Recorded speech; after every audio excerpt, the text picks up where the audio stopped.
Silly examples are always simpler. Let us suppose a man wanted a particular kind of world, say a blue world. He would have no cause to complain of the slightness or swiftness of his task. He might toil for a long time at the transformation. He could work away, in every sense, until all was blue. He could have heroic adventures, the putting of the last touches to a blue tiger. He could have fairy dreams, the dawn of a blue moon. But if he worked hard, that high-minded reformer would certainly, from his own point of view, leave the world better and bluer than he found it. If he altered a blade of grass to his favourite colour every day, he would get on slowly. But if he altered his favourite colour every day, he would not get on at all. If after reading a fresh philosopher he started to paint everything red or yellow, his work would be thrown away. There would be nothing to show except a few blue tigers walking about, specimens of his early bad manners.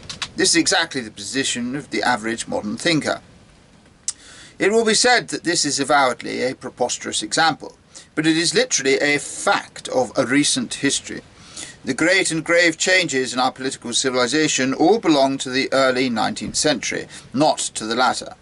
They belonged to the black and white epoch, when men believed fixedly in Toryism, in Protestantism, in Calvinism, in reform, and not unfrequently in revolution. And whatever each man believed in, he hammered at steadily, without scepticism.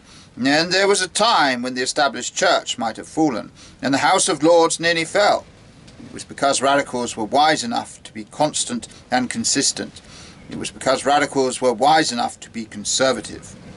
But in the existing atmosphere, there is not enough time and tradition in radicalism to pull anything down. There is a great deal of truth in Lord Hugh Cecil's suggestion, made in a fine speech, that the era of change is over, and that ours is in an era of conservation and repose. But probably it would pain Lord Hugh Cecil if he realised, what is certainly the case, that ours is only an age of conservation, because it is an age of complete unbelief. Let beliefs fade fast and frequently, if you wish institutions to remain the same. The more the life of the mind is unhinged, the more the machinery of matter will be left to itself. The net result of all our political suggestions, collectivism, Tolstoyanism, neo-feudalism, communism, anarchy, scientific bureaucracy, the plain fruit of all of them is that the monarchy and the House of Lords will remain.